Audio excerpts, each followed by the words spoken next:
ko sila. Ingon ka lulamin mo. Oh. Base na urang kay ba kay nagturo ko yung ating nagyaw mag-usap. Rogi po to sa pag-iisip.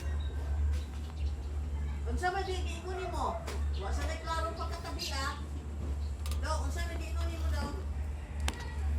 Ah, wa sa klaro.